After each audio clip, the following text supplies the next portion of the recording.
जी,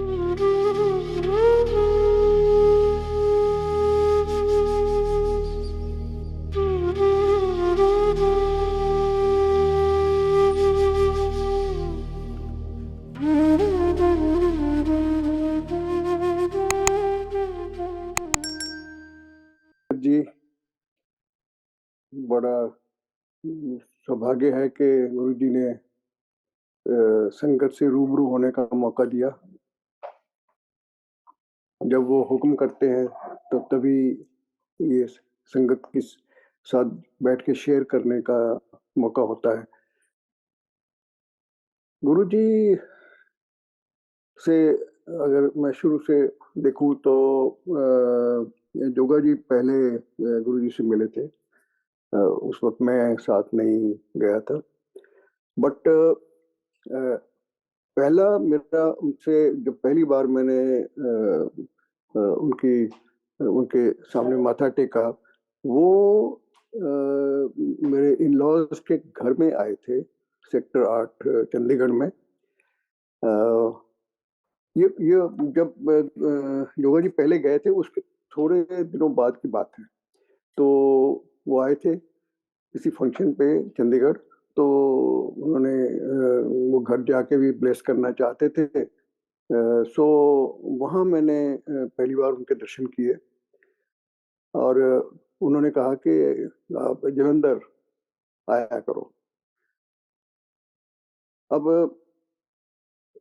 हमारी in laws की family में और हमारी फैमिली में भी हमेशा ऐसा रहा है कि सबकी इज्जत रिस्पेक्ट, चाहे कोई संत महात्मा है कोई भी है तो सबकी रिस्पेक्ट है। और इसलिए मुझे कोई ऐसा नहीं लगा कि ये कौन है, ये क्या है, ऐसा कुछ नहीं हुआ। बट क्या है ये तो समझ नहीं आया। वो तो शायद आज तक भी समझ नहीं आया, लेकिन उस वक्त ऐसा था कि हम चलेंगे। जलंधर गए।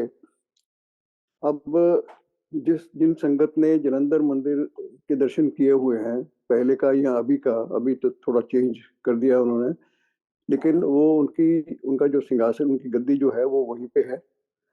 तो वहाँ जब थोड़ी संगत में हम बैठते थे तो वो थोड़ा बहुत 1 to 1 कभी पूछ लेते थे, कभी बात कर लेते थे। मैंने एक हिम्मत की कि मैंने सोचा कि मुझे कुछ मशीन्स चाहिए, बढ़िया मशीन्स चाहिए फॉर माय रिकॉर्डिंग स्टूडियो। मेरे पास ऑडियो रिकॉर्डिंग स्टूडियो था, तो उसके लिए मुझे चाहिए थी। तो मैंने पता नहीं क्या मेरे मन में आया, मैंने सीधा उनसे मांग लिया।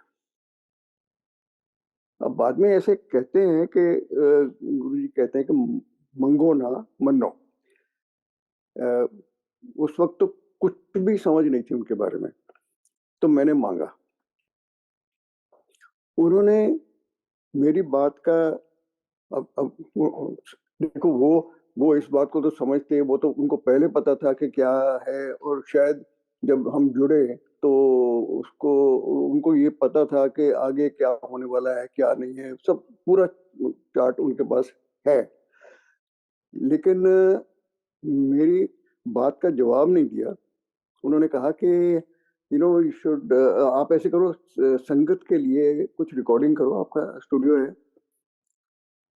तो मैंने कहा ठीक है जी। अब मैं सोचने लगा कि मैं क्या रिकॉर्डिंग करूंगा। 2 बार 2 हफ्ते ऐसे हम जाते रहे, तो हर बार यही बात होती थी। मैं पूछ रहा था कि वो जी वो मशीनें चाहिए, तो वो बोलते थे कि संगत के लिए वो किया है आपने। फिर मैंने पूछ लिया कि क्या करना है, क्या रिकॉर्ड करना है, अब हुक्म कीजिए। उन्होंने कहा कि सुखी विराट जो है सिंगर, वो हमारी संगत में आते हैं, तो उनको पता है, she knows what to record, तो आप उनसे बात करो। मैंने कहा जी ठीक है। अब सुखी विराट जी से बात हुई तो वो बड़े खुश हुए कि वो कह रहे हैं कि अच्छा अच्छा, आप भी गुरु जी की संगत में जाते हो, तो बड़ा अच्छा लगा। ठीक है, हम करेंगे, बट 2 महीने जरा मुझे बहुत काम है, क्योंकि कुछ इलेक्शन चल रही थी शायद पंजाब में, एंड तो वो कहती जी मैं तो गवर्नमेंट के शोज काफी करती हूँ, तो उसके लिए मुझे थोड़ा टाइम लगेगा। तो मैंने कहा चलो ठीक है जी। फिर गए गुरुजी के पास, मैंने फिर वही बात करी, मैंने कहा जी वो सुखी जी तो बिजी हैं, ऐसे है। तो कहते अच्छा ठीक है। अब ये उन्होंने ये तो बोल दिया कि चलो ठीक है। बाद में मुझे ख्याल आया कि मैं कुछ क्यों ना करूं, कोई रिकॉर्डिंग कर देते हैं। फिर एक सिंगर से, एक लिरिसिस्ट जो थे, जो राइटर थे, उनसे बात हुई कि मैंने ऐसे कुछ किसी महापुरुष की स्तुति में कुछ लिखना है, तो आप कुछ लिख दोगे? उन्होंने कुछ लिखा, मुझे ये याद नहीं एग्जैक्टली क्या क्या उन्होंने उसमें डाला था, लेकिन वो अच्छा बना दिया उन्होंने। फिर किसी भी सिंगर से बात करी, लोकल सिंगर जो थे, म्यूजिशियंस, म्यूजिक डायरेक्टर, सबसे बात हुई मेरी, ऐसे ऐसे ऐसे मैंने करना है, मैं अपनी तरफ से कर रहा हूँ, तो जैसे सारा। सो हमने रिकॉर्डिंग करके पूरी कैसेट बना के, तो वहाँ जलंधर दरबार में वहाँ दे दी। उन्होंने कैसेट लगवाई, सुनी, तो ठीक है।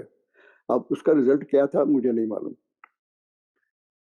अगली बार जब मैं गया तो उसी उनकी गद्दी के साथ, राइट हैंड, उनके राइट हैंड पे मैं बिल्कुल साथ बैठा था उनके नीचे। अचानक मेरी तरफ मुड़ के जैसे कर्टली मतलब बोलता है ना, हाँ दस की गल है, ऐसे बोले। तो थोड़ा तो झटका लगता है कि अरे गुरु जी नाराज तो नहीं हो गए या कुछ ऐसा हो गया। बट मैंने कहा जी वो मशीना नैनी सी। तो मुझे कहते जी आप ऐसे करो, 5.25 किलो गुड़ गौशाला में मंगलवार के दिन दान कर दो और मशीनें ले आओ। यही एग्जैक्टली बोला पंजाबी में उन्होंने, एग्जैक्टली ये, दीज वर द वर्ड्स। मैंने कहा जी ठीक है। मैंने ठीक है तो बोल दिया। मन में क्या चल रहा था? मन में ये चल रहा था कि यार गुड़ देने से मशीनें कैसे आ जाएंगी? अब ये तो हम क्या करें, ना समझ है ना, हमें पता ही नहीं है। वो अगले, जैसे ही मंगलवार आएगा, ये वीरवार की बात है, थर्सडे की बात है, तो अगले मंगलवार मैंने ये काम कर दिया। पंचकुला जाके गौशाला में बकायदा दान करके, और उसके बाद असली जो ड्रामा है उसके बाद शुरू हुआ, जो गुरुजी ने करना था। द सेम वीक, उसी हफ्ते में दिन में मेरी स्टूडियो के लैंडलाइन फोन पे मुझे फोन आया। वो कहता है जी मिस्टर चीमा, तो बड़ी भारी सी आवाज। मैंने कहा yes. He says I am calling from Switzerland, Studer Switzerland. अब ये था कि इसकी बैकग्राउंड ये थी कि मुझे पहले जब ये मशीनें पसंद थी तो मैंने बॉम्बे में उनके रिप्रेजेंटेटिव जो थे, ऑल इंडिया रिप्रेजेंटेटिव, उनके साथ कम्युनिकेट किया था कि I am interested in these machines. तो उन्होंने फिर naturally they have to inform head office कि ऐसे ऐसे एक क्लाइंट है जो मशीनों में इंटरेस्ट शो कर रहे हैं। So the company knew about it. तो मैंने फिर, इट वाज नो सरप्राइज कि वहां से फोन आया। तो मैंने कहा अभी फोन आ गया है तो अब क्या करें, बिकॉज दे विल आस्क के अभी बताओ, सो ऑर्डर प्लेस करो and will send you the machines. मैं सोचने लग गया कि मैं इसको क्या जवाब दूंगा, because the basic problem was कि I didn't have that amount in one lump sum. I didn't have that amount, वो एक पूरा चाहिए होता amount, you can't pay in parts या एडवांस दे दो, ये कर दो 10%, ऐसा कुछ नहीं था। सो मैं थोड़ा हेजिटेट करने लग गया, ये वो ऐसे बोलने लग गया। तो वो कहता है देखो जी, ये पंजाबी में बोल रहा था वो, मैं ਤੁਹਾਡਾ पंजाबी भरा, ਮੈਨੂੰ ਗੱਲ ਦੱਸੋ ਕੀ ਹੈ। Now that was a little shock for me कि बंदा स्विट्जरलैंड से बोल रहा है, कंपनी से बोल रहा है, and he is speaking Punjabi, so चलो he is a Punjabi, okay. So उसने मुझे बकायदा अपना नाम बताया, उसने बताया मैं कहाँ से हूँ पंजाब में, और ये सब बताया, और कहता है आप मुझे बताओ प्रॉब्लम क्या है। सो मैंने फ्रैंकली उसको बोला कि अभी I don't have the necessary funds, वो मुझे टाइम लगेगा उसको करने में। तो वो कहने लगे कि okay, you have a studio? I said yes, I have a studio. तो आपको मशीन्स चाहिए? यस।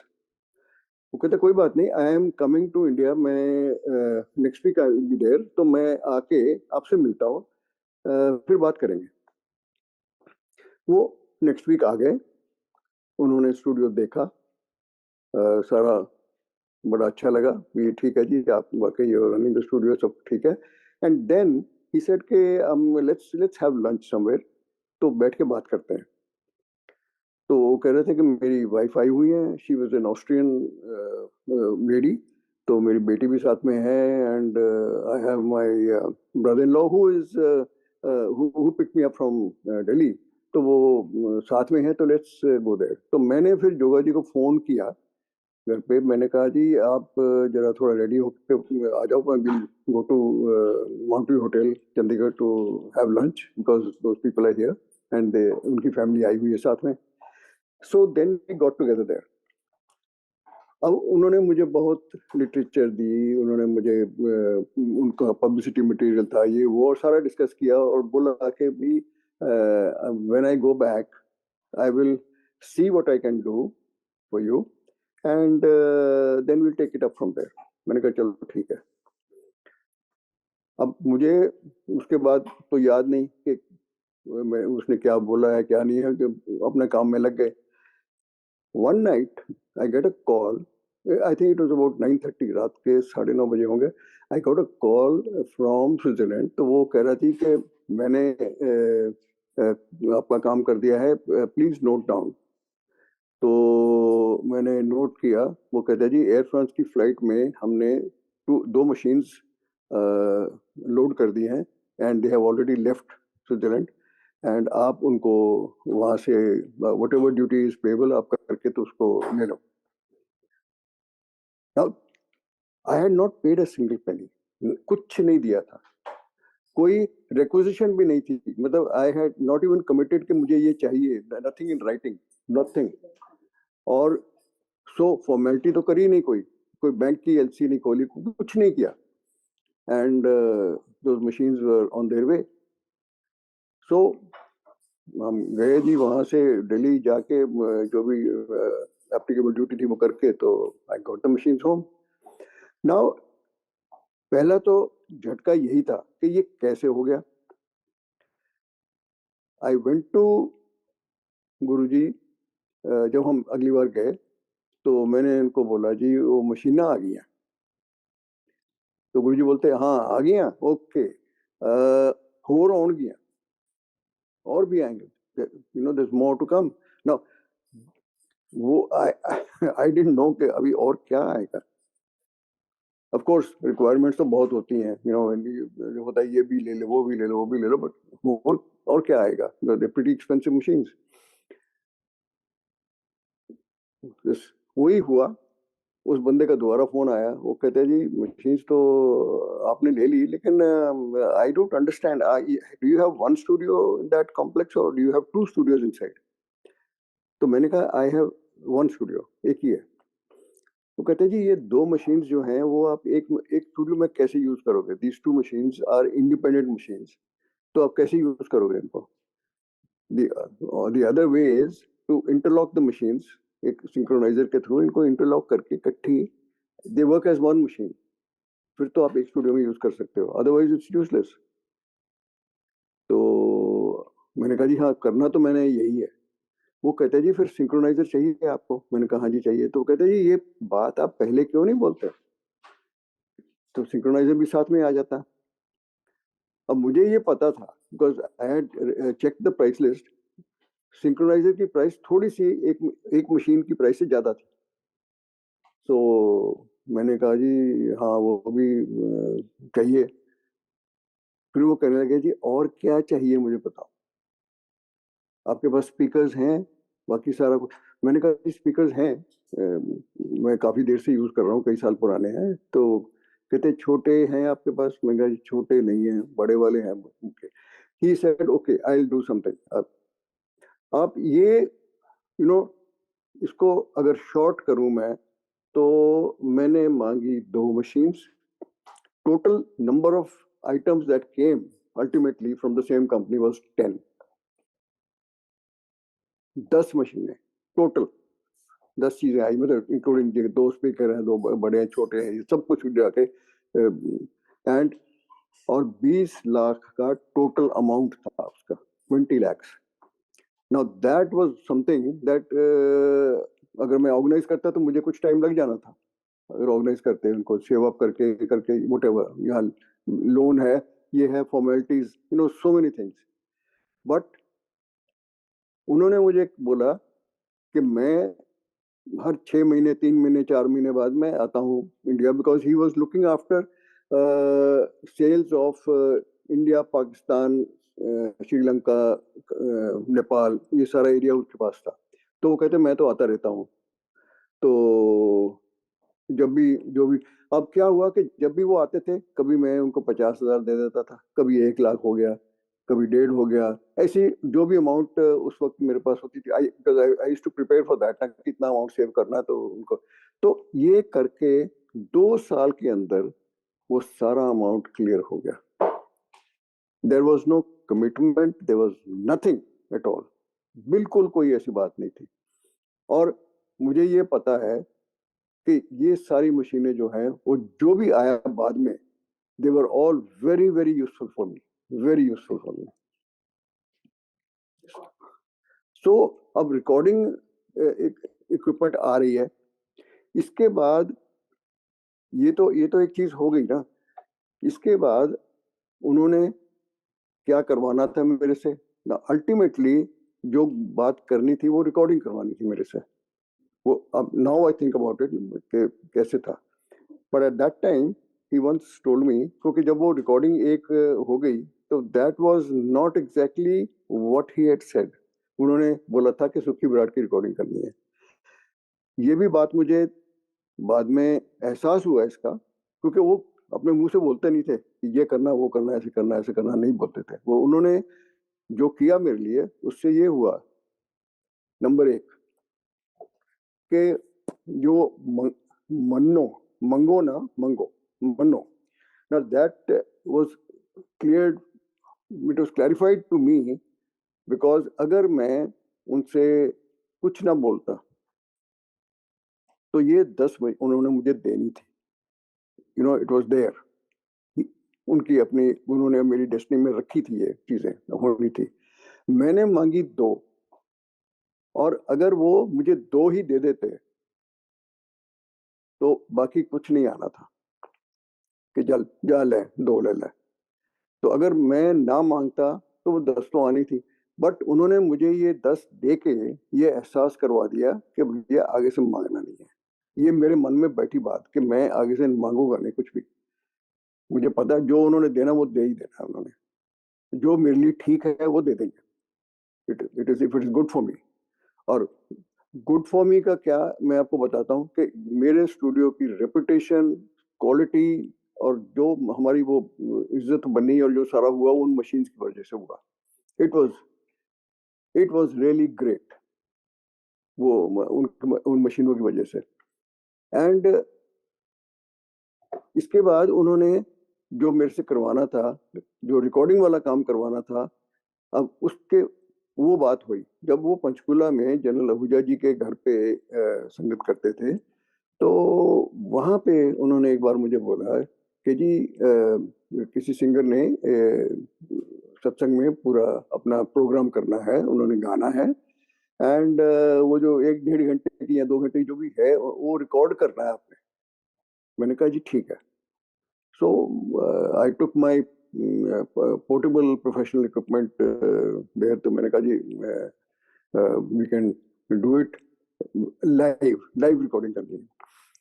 जब वहां मैं पहुंचा तो अंदर जाके देखा कि जो सिंगर थे वो अपने, उन्होंने एक स्टेज बनाया हुआ था, और उनका एक साउंड सिस्टम वाला बंदा खुद था जिसने सारा सेटअप किया हुआ था और स्पीकर्स लगाए, मिक्सर लगाया हुआ, सब कुछ किया हुआ था। तो उनको मैंने बोला, मैंने कहा जी ये रिकॉर्डिंग मैंने करनी है, तो आप मुझे इसमें से एक लीड जो है वो मुझे दे दीजिए, तो मैं जो भी प्रोग्राम चल रहा है मैं रिकॉर्ड कर दूंगा। वो कहने लगे नहीं जी, रिकॉर्डिंग हम खुद करेंगे, हमारे पास सिस्टम है सारा, हम ये सिस्टम लगा हुआ है, आप देख लो, तो हम रिकॉर्डिंग कर लें। मैंने कहा ओके। मैंने गुरुजी को बोला कि वो ऐसा कह रहे हैं। कहते जी कोई बात नहीं, नो प्रॉब्लम।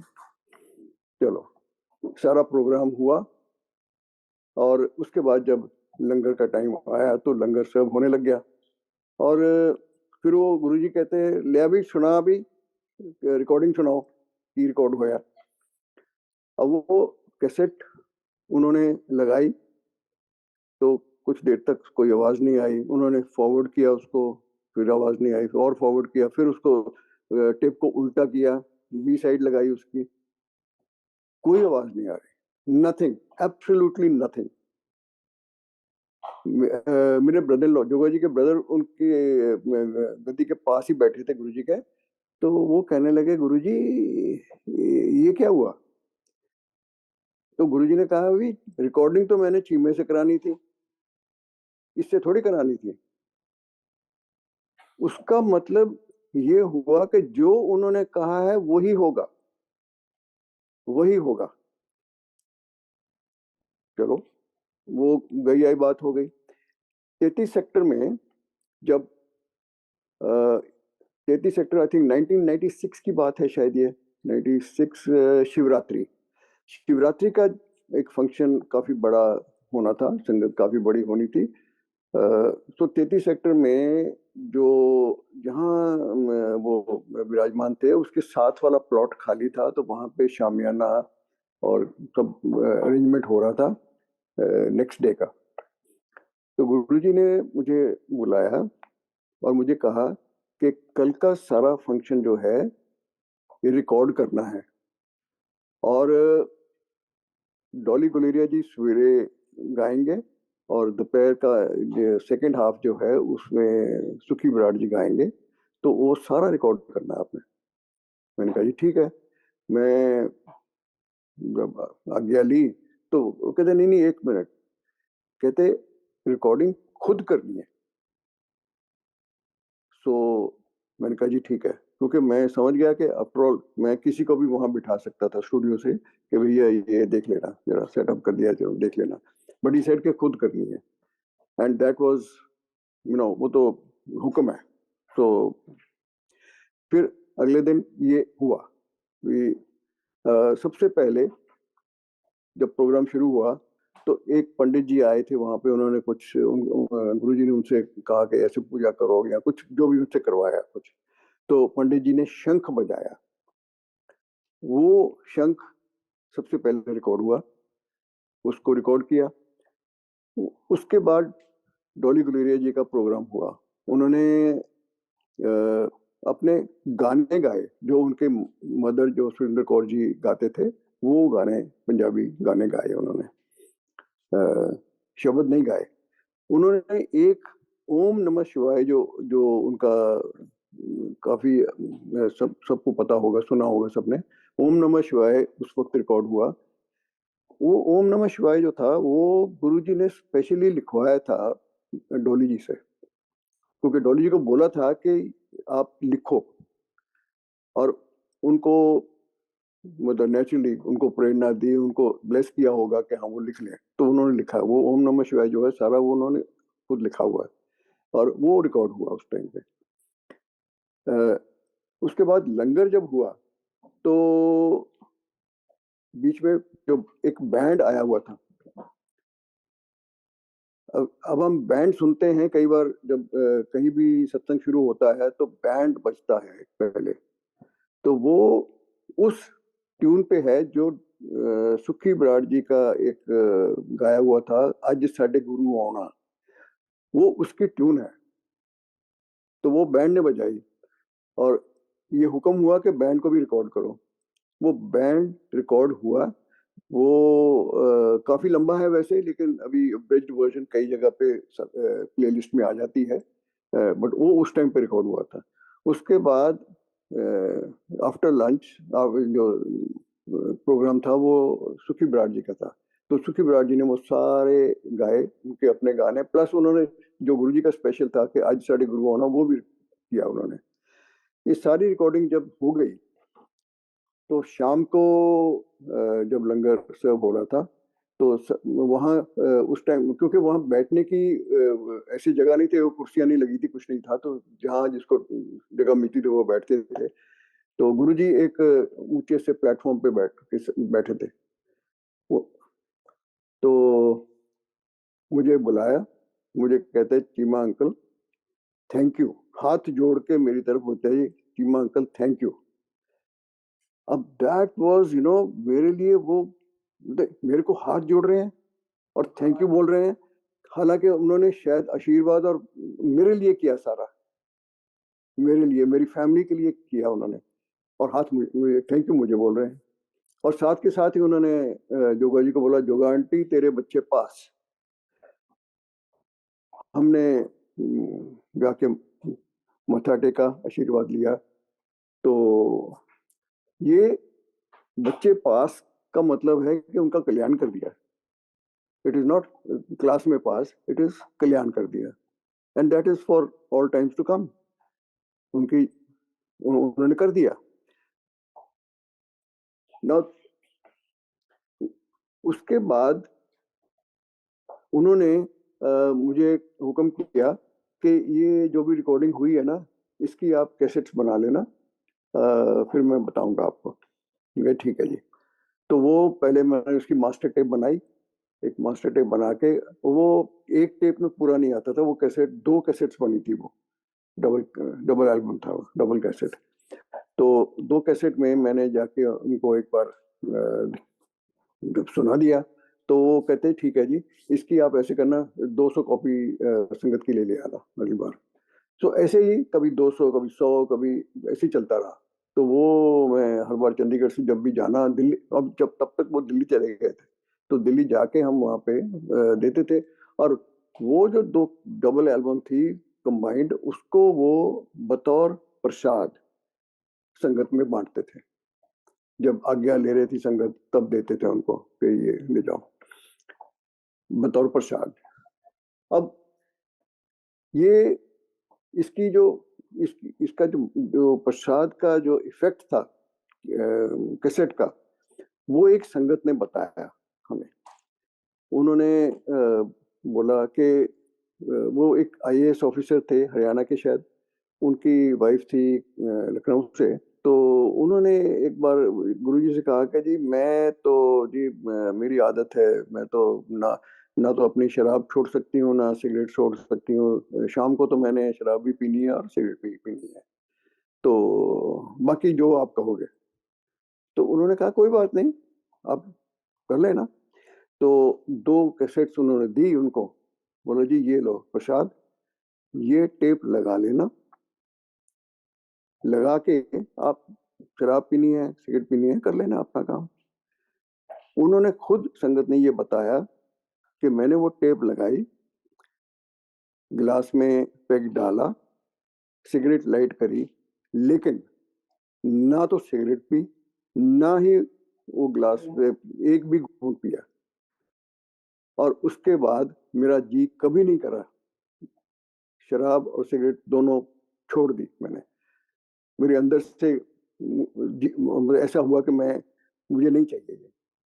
अब this was the effect of that prasad. हम क्या है कि हम कई बार ये सोचते हैं कि जी ये गुरुजी ने ये किया, मुझे ये दिया तो ऐसा हो गया। Actually that is just for our हमारी समझ के लिए है कि भी कुछ दिया। अगर वो ना दें और वैसे ही कल्याण कर दें, जैसे जोगा जी का जो अस्थमा ठीक हुआ, उसमें ना तो इन्होंने बोला उनको, ना उन्होंने कुछ कहा, और ना ही कुछ दिया कि ये खा लेना, वो कर लेना, वो कर लेना, ऐसा कुछ भी नहीं था। बट उस वो पहले दिन के बाद अस्थमा हुआ नहीं, कभी भी नहीं हुआ इनको। Now that is the power, that is the power. मतलब वो किस लेवल की पावर है ये तो हम नहीं समझ पाएंगे कभी भी। ये समझ हमारी हमारी समझ से बाहर है। उस वक्त तो पर्दा पड़ा हुआ था, हमने सोचा कि बहुत बड़े महापुरुष हैं, ठीक है, ओके, इनकी बड़ी पावर है, सारा कुछ है, लेकिन कितनी है ये उस वक्त नहीं पता था। अब ये पता है कि हाँ जी, ये तो मतलब एक महाशिव जो मतलब ये तो बहुत ऊपर की बात है। लेकिन हमें फिर भी नहीं पता कि क्या पावर है, क्या है। अब ये उस टाइम बोलते थे, कई बार उन्होंने कहा कि भी आप आया करो, आप आते रहो। कहते भी ये अब दर्शन कर रहे हो, बाद में तो ये होगा कि आप शायद मेरे नजदीक ना आ सको, तो जैसे ये क्लोज टीवी लगे होते ना, तो दिखाने के लिए कि वो फंक्शन चल रहा है, तो शायद ऐसे आपको देखना पड़े। और ये बात हुई, बड़े मंदिर में हुई ये बात हमारे साथ, जब संगत बढ़ गई, बहुत बहुत ज्यादा बढ़ गई। So these are the things that, मतलब इससे अब अब हम जब सोचते हैं तो हमें ऐसा लगता है कि यार ये मतलब हम उस टाइम पे हम कई बार, अच्छा, संगत रोज होती थी, सेक्टर 33 रोज होती थी, सब जगह रोज होती थी, but we didn't go every day. लेकिन हमें ऐसा लगता था यार, हम अब सोचते हैं कि हम क्यों ना रोज गए वहां पे। किसी को एक बार मैं अपने मेरे जब ये शिवरात्रि वाला फंक्शन हुआ था, महाशिवरात्रि वाला, तो वहां मैं अपने मेरे पास दो म्यूजिक डायरेक्टर्स काम करते थे, मैं उनको ले गया था, मैंने कहा जी आप दर्शन कर लो। तो वो वहां गए तो उन्होंने बोला कि आप आया करो। सबको यही बोलते थे, अगर कोई पहली बार जाता तो उनको बोलते थे आया करो। सो अब वो उसमें से एक बंदा तो गया उनके पास बाद में, पर दूसरा नहीं गया। पर चलो, दैट्स फाइन, ये तो अपनी अपनी वो है बात।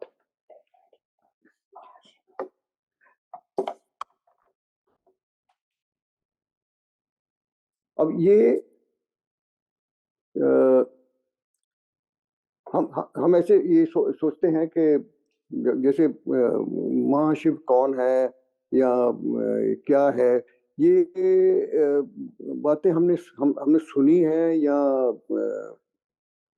हमें एक्चुअल कोई ऑथेंटिक तो नहीं मालूम ना। तो जो जितने यूनिवर्स हैं, मतलब अब हमें ये समझ आती है आज, ये समझ आ रही है, साइंटिस्ट भी बोल रहे हैं कि हमारे ये अकेला यूनिवर्स नहीं है, यूनिवर्सेस तो और भी हैं। तो ये यूनिवर्स कितना बड़ा है किसी को नहीं पता, और भी यूनिवर्सेस हैं। और सुना मैंने यही है कि महाशिव जो है ये सब यूनिवर्सेस के मालिक हैं, ये उनके ऊपर हैं, और उनकी ये आगे बोलते हैं, जिसको भी जो भी होना है वो सारा इनके थ्रू होना है। सो ये अगर इंसानी रूप में हमारे सामने आए थे, तो अब हम सोचते हैं कि भगवान आए थे, और जैसे मेरे सामने भगवान ने हाथ जोड़ के मुझे थैंक यू बोला। अरे, मैं अब ये सोचता हूँ कि मैं कौन हूँ यार, आई एम नोबडी। मैं तो आई एम जीरो, बिल्कुल। हाँ, जो मेरा एक्सपीरियंस रहा है ना उनके साथ, उससे जो मैंने सीखा है वो मैं बताता हूँ आपको, बिकॉज वो ऐसे उन्होंने ये तो नहीं बोला ऐसे करना, वो नहीं करना, वो नहीं करना, वो नहीं करना। जैसे योगा जी ने आपको बताया कि लंगर जो है वो मेडिसिन है। जो भी प्रसाद है, चाहे वो आप चाय प्रसाद है, उनके दिनों उन दिनों में चाय प्रसाद होता था।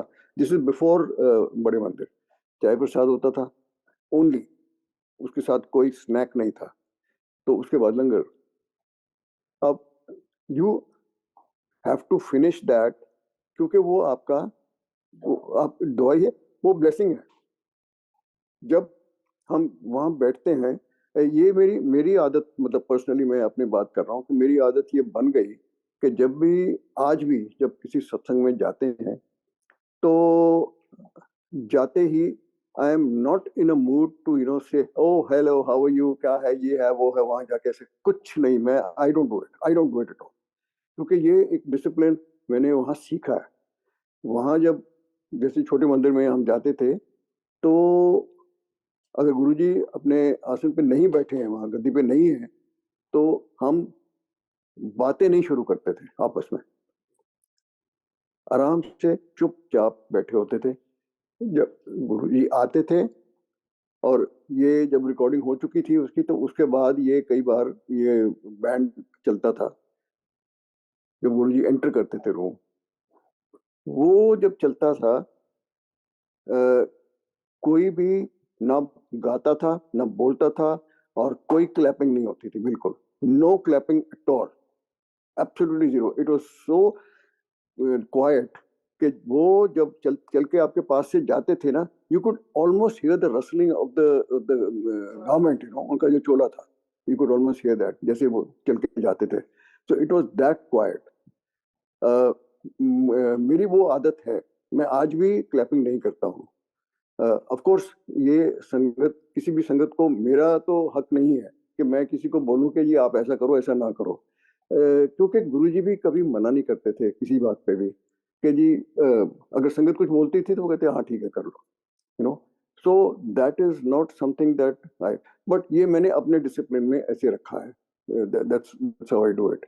और सिंग अलोंग नहीं है, अगर कोई शब्द चल रहा है उसके साथ गा, उनका मतलब ये था कि आपने, वो कहते थे मैं कर रहा हूँ, I am doing it, I am the one who is doing it, practical मैं हूँ, आपने कुछ नहीं करना, you have to listen, you have to concentrate. अगर शब्द नहीं समझ आ रहे हैं, कोई बात नहीं, नो प्रॉब्लम, ये आवाज आपके कान में आनी चाहिए, एंड कॉन्सेंट्रेट ऑन दैट कि आवाज आ रही है कान में। एंड दैट इज, उस सारी जो प्लेलिस्ट चलती है उसमें ब्लेसिंग्स हैं, उनकी ब्लेसिंग्स हैं। आप जितना उसको रिसीव करोगे उतनी ही ब्लेसिंग्स आपको मिलती हैं। जितना आप ध्यान अगर इधर उधर हो जाता है, वो मिस हो गई ब्लेसिंग आपकी, समझो। अगर कोई आप फोन देखने लग गए तब भी मिस हो गई, अगर किसी से बात करने लग गए तब भी मिस हो गई। सो दिस इज द डिसिप्लिन जो मैंने अपने आप में किया है inculcate, that's how it is. और जो लंगर प्रसाद आता है, जो भी चाय प्रसाद आता है, कंप्लीटली उसमें भी ब्लेसिंग्स हैं। आई ये तो शुरू से आदत रही है कि जब भी सेवादार आते हैं तो मैं जो भी वो देते हैं वो मैंने सारा खाना है, जो भी वो देते हैं। एंड इसमें ये नहीं कि मुझे इतना नहीं चाहिए उतना नहीं चाहिए, I don't do that, because मेरी मैं क्यों अपनी ब्लेसिंग्स कम करूं, मुझे मुझे चाहिए उनकी ब्लेसिंग्स, तो जो वो दे रहे हैं I would like to have.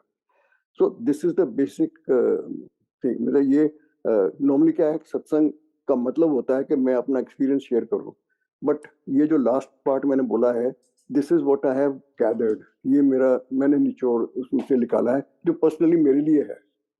तो ये एक ऐसी चीज है which I am just sharing with you, but it does not mean कि यू शुड डू दिस और you should not do this, ऐसा कुछ नहीं है। मैं सिर्फ, मैं जरूर ये करता हूँ, आई डू इट। एंड इसका मतलब यही होगा कि पूरा सरेंडर कर दिया। एंड सरेंडर इज समथिंग के थोड़ा टाइम लगता है, नई संगत को थोड़ा टाइम लगता है, and to understand it also. क्योंकि पहली बार जब मैंने एक्चुअली संगत अटेंड करी थी, that was in sector 35 Chandigarh, just after I had met him at my in laws house first. ये जलंधर जाने से पहले की बात है। और एक संगत में वहां था, तो वहां पे सुखी विराट जी गाना गा रहे थे, उनका गला खराब था, तो गुरुजी उनको बार बार करवा रहे थे कि गाओ गाओ, उनके गले में बहुत ज्यादा प्रॉब्लम थी। और वहां पे हरपाल टिवाना जी जो कि थिएटर एक्टर डायरेक्टर आर्टिस्ट थे, वो कुछ परफॉर्म कर रहे थे कुछ, और it was funny also and it was nice, और सारा कुछ ठीक था। तो ये देख के पहली बार मेरे छोटे बेटे ने मुझे बोला, पापा ये की हो रहा है, क्योंकि हमारा पहला टाइम था, वो पहली बात थी, डिड अंडरस्टैंड इट, समझ नहीं आई। सो मैंने कहा भी मुझे भी नहीं पता ये क्या हो रहा है, आई डोंट नो, बिकॉज ऐसा कुछ कभी देखा ही नहीं ना। आप किसी महापुरुष के पास जाते हो तो एक तो उनका जो जो भी उनकी उनका देखने वाला, जो जैसे वो दिखते हैं, जैसे है, बैठते हैं, जैसे करते हैं, और वो अपना जो भी करते हैं, तो these things are, one is used to this. हम गुरुद्वारे जाते हैं, you are used to certain system, आप मंदिर जाते हो वहाँ you used to certain system, चाहे चर्च में जाओ, but here it was Guruji's own system, उन्होंने अपने हिसाब से जो बनाया वो बनाया। तो वो हम अगर फॉलो करेंगे, हम कई बार संगत चेंज कर देती है, अपने हिसाब से कुछ चेंज करती है, जैसे प्लेलिस्ट में भी हो जाता है कभी कि ये चलाना है वो चलाना है। गुरुजी आमतौर पे नॉर्मली गुरबानी के शब्द चलाते थे, नॉर्मली। और उसमें उनका फेवरेट जो अपना उस्ताद जो थे नुसरत फतेह अली खान, उनका जरूर वो करते थे, बिकॉज वो भी बुल्ले शाह का और दूसरा और भगवान की उस्तति में करते थे, तो इसलिए वो चलता था उनका। एंड लंगर के टाइम पे वो फोक म्यूजिक लगा लेते थे Punjabi, you know, he was very fond of folk music Punjabi, तो वो लगाते थे। So his system was different. तो उनका मतलब ये था कि आप कुछ मत करो भैया, आप सिर्फ आओ, यू कम टू द संगत एंड कॉन्सेंट्रेट एंड श्रद्धा से आओ, सरेंडर करो, बाकी काम मेरा है। एंड हम as a family we are following that absolutely. और मुझे आज जो मौका मिला ये सत्संग शेयर करने का, आई एम ब्लेस्ड। गुरु जी की बहुत कृपा है। और अगर किसी को भी इसमें से कुछ भी मिले तो इट्स सो नाइस के ऐसे शेयर करना। ये शेयर करने का मतलब ये होता है कि this is how you do it. So thank you so much. और जय गुरु जी, जय गुरु जी Cheema uncle. In the meanwhile मैं योगा चीमा आंटी जी से रिक्वेस्ट करूंगा कि संगत जी के मेरे को बहुत मैसेजेस मिल रहे हैं अभी भी। तू मेरे साथ हो मेरे सतगुरु जी, तुसी मेहर करो, मैं दर तेरे ते आई हुई हां, मेरे कर्मां वल ना वेखियो जी, मैं कर्मां तो शर्म